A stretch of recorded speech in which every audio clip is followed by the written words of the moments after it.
आज ना मी घरीच चीज बनवणार होते. जर आपण मार्केटमध्ये चीज घ्यायला गेलो ना तर खूपच महाग मिळते. मी ना अर्धा लिटर दूध घेतलं होतं आणि लिंबूने ते फोडलं. आता जास्त नाही घेतलं मी, आता मलाच नव्हतं माहिती की ही चीज बनणार आहे की नाही, म्हणून ना मी रेसिपी पण तुमच्यासोबत शेअर नाही केली आहे. चीजची ना पूर्ण प्रोसेस झाली होती. त्या चीजला ना मी 7 ते 8 घंटे फ्रीजर मध्ये ठेवलं होतं. दुपारच्या टायमाला ना आम्ही माऊकड गेलो होतो. आदूला ना तिच्या घरी गेलं का खूपच भूक लागते, म्हणूनच ना मिक्सरच्या भांड्यामध्ये ना तिथे कूट खात बसला होता. चीजला ना फ्रीजर मध्ये ठेवून 7 ते 8 घंटे झाले होते.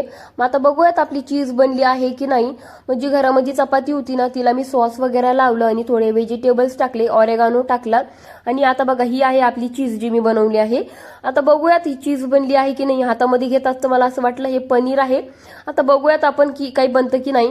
आता 5 मिनिटं मी त्याला ठेवलं आहे, पण ही काही चीज बनलीच नव्हती, हे पनीरच आहे. मला तर ही रेसिपी जमली नाही. जर तुम्ही कधी ही रेसिपी ट्राय केली असेल तर मला कमेंट करून नक्की सांगा. चला तर भेटूयात नेक्स्ट व्लॉग मध्ये. बाय.